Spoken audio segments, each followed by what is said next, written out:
What's happening, movie lovers all over the world? This is your boy, Testify to the Music, aka Mikey Savage 21, bringing you another movie review. And today I'm going to be focusing on the movie God's Not Dead 2, which was directed by Harold Cronk and stars Melissa Joan Hart, Jesse Metcalfe, David A.R. White, Hayley Orrantia, and Sadie Robertson. And it is a sequel to the 2014 film God's Not Dead. Let's jump straight into it. Alright, so jumping straight into my initial thoughts of what I thought about the movie God's Not Dead 2. And I'm going to use the same format that I did in my previous two movie reviews, where I'll talk about things that I did like and things that I didn't like. But honestly, there's nothing in here that I didn't like. I can honestly say this was actually a good film.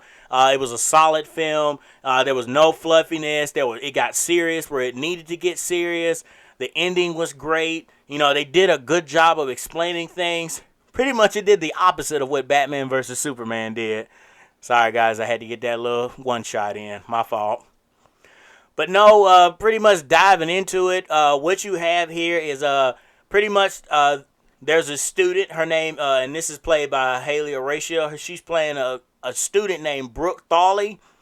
And she pretty much just asked a question one day about Jesus. And her high school teacher, who is played by Melissa Joan Hart, she's playing Grace Wesley. She just answers her question plain and simply and doesn't second guess it or question it at all. And what ends up happening is some of the students like tweet it out, and then the principal, who is played by Robin Givens, gets wind of it, and it pretty much ends up going into this whole debate of whether it's okay to talk about Jesus in school or not. And pretty much she's risking her career based on what she believes in her faith. Now, and a lot of people, you know, when they saw this trailer, they said, okay, so pretty much this is a movie where they're trying to put faith on trial. And essentially, yes, but also there's little sub-layers to it as well. At the same time, you have certain people like Pete Kane, played by Ray Wise. And if you guys don't know who Ray Wise is, he played Robin Scherbatsky's dad on How I Met Your Mother. That's where I mainly remember him from. But you have him as a prosecuting attorney. And then you also have Jesse Metcalfe. He's playing Tom Endler, and he's Grace Wesley's lawyer. And they have this little battle going on where Jesse Metcalfe himself, they answer and give us hints that he might be a Christian and that he believes. At first, he said he doesn't, but by the end of the film, you can kind of tell that he does. And he's having this constant battle with Ray Wise's character, Pete Kane. And what Pete Kane essentially is trying to do in this film, he's trying to pretty much make it so Christianity is no longer able to be talked about at all. He completely wants to nullify it, wants to destroy it, and prove once and for all that God is dead. Hence the name God's Not Dead, Part 2. So, you know, you had that going on. Plus, along with the main story, you had two other stories that were going on. You had Martin. He is played by Paul Cow, or Paul K-Wow. Sorry if I butchered your name, man. You have his story, but then you also have another story that's brought in as well. I don't know if you guys remember or not.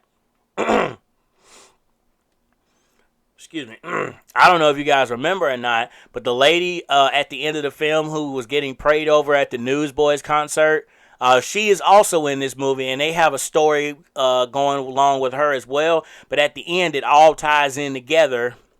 So you basically have a main story plus two sub-stories, and they all end up working together at the end.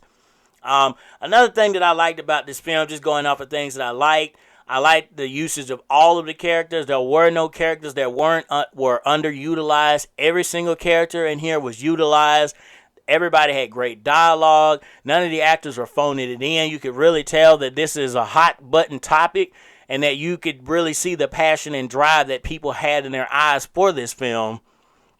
So that's a plus side, because that's another thing that I also liked about God's Not Dead. The first one is you had Shane Harper's character, who also you bought into him trying to prove to his teacher that God's not dead. You have him, the audience, buying into it.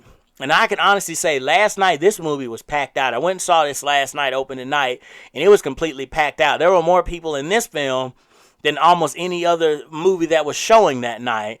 So that just shows you right there in this area. And for you guys who don't know, I stay in Alabama, specifically Prattville. That just shows you how much of a passion that people have for types of films like this. And honestly, once you delve into the main meat of the story, it is essentially about a story about someone trying to put someone else's faith on trial. And there are certain things that go in here. Again, this is non-spoiler, so I'm not going to go into any kind of spoilers whatsoever. I'm basically going to be going off of what was seen in the trailer and few little things that won't spoil it for you. Now, what they have in here, there is 3 to 4 parts of this trial. You have the initial, first, you have your opening statements. Then you have the second part where you start calling your witnesses in. Then you have the third part where you get to the climax and you're still calling in witnesses. Then you have the final part, which is like the fourth part, where you throw it all on the mercy of the court and you just pretty much let the jury decide. And one thing that I can honestly say, and this is a bit of a spoiler, but not much of one, there's this goth girl in there. She's in the audience. And what I like is I like the slow progression of her. When you first see her, she's dressed in like all black and got like piercings all up her nose and everything. And she's just, shaking her head at all of this, like, why are we even here? Why is it, who cares? And then by the end of the film, you get to the point where you see there's like a complete change in her, to the point where there's actually a surprise that she does to herself that nobody, that again, I'm not going to spoil for you, that really just showed you how powerful and how moving this trial was. So getting into, again, the characters, I have to say, again, nobody folding it in here. And as far as Sadie Robertson goes, this was her first, as far as I know, her first big time starring into a movie. She did a fantastic job. She pretty much just does what she does every single day. She just lives out her faith. And pretty much here, she was just actually just playing the character Marlene. I love Sadie Robertson. I love what her and her family stand for. Again, great film. Another thing that I liked they had a cameo appearance by Lee Starball. And they also had some real life forensic investigators come in as well, and you just see the progression in their character as well, and they explain, hey, this is where I started out at, and this is where I ended up. But that cameo by Lee Starball, that really shocked me, because they didn't do any kind of advertising for that. And again, that's not a spoiler at all. I think they might have shown a little bit of a small 1-second clip of him being on the stand. But another thing that I liked, when you have court cases like this, it can be varied by the numbers. The audience could get lost because you could say a bunch of terminology that goes over everyone's head. I can honestly say in this film, that did not happen. There was a lot of lawyer talk, as we'll dub it. There's a lot of lawyer talk going on, but it's never to the point where it's going over the audience's head. Everybody completely understood what was being said and what was going on. And once you get towards the end of the film, you kind of figure out what the strategy is, and what this character, Jesse Metcalfe, what his character is doing for Melissa Joan Hart. And while we're on the subject of Melissa Joan Hart, I've got to say she did a phenomenal job in this. She didn't phone this in. I could tell that she actually cared about the character of Grace Wesley, actually bought into it. And same with everybody. Again, I have nothing absolutely negative to say about this film. And it was good to see the newsboys reprise themselves in here as well. If I had to pick out anything in here, and again, this would be like a little nitpick, would be during the film, let's just say that the girl who was diagnosed with cancer makes several phone calls to the newsboys. And the first call I could understand, but the second call, I felt like it was just a little too convenient, because anybody who knows, if you're a musician and you're on stage performing or you're off on tour somewhere, you're not really always able to answer your phone. And it seemed like every time she were to call them, boom, they pick right up. No voicemail or anything. It would go straight to. And again, I know as far as when I perform, I usually don't have my cell phone on stage with me unless there's a scripture or something that I really want to get across to the audience that I'm performing to. But again, that's a little nitpick. I just felt that that was a little too convenient. Again, minor nitpick. Again, for my rating of this film, I'd have to give it a solid 5 out of 5. Again, everything here was good. The prosecution made great villains, combined with the principal as well. Robin Givens' character, the principal. The defendant was a good protagonist. You could tell that the defendant, again, Grace Wesley, what she was going through. You bought into Jesse Metcalfe's portrayal of Tom Endler. You bought into this. And another thing that I absolutely loved, I love how they brought all of the characters back from the original one, except for Shane Harper, which I can understand, but his name is referenced in there, which goes back to what I said at the beginning about it did a very good job of explaining things and not leaving it open for any type of questions whatsoever. And I'm happy with the ending.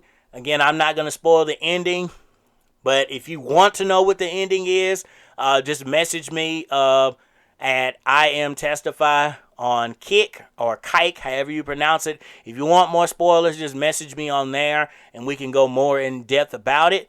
But I like the ending. I like how it was set up. And again, everybody suffered in this movie. It's not like, oh, well, she was the Melissa Joan Hart's characters was the only one suffering. No, everybody had something to lose in this film, and I absolutely love that.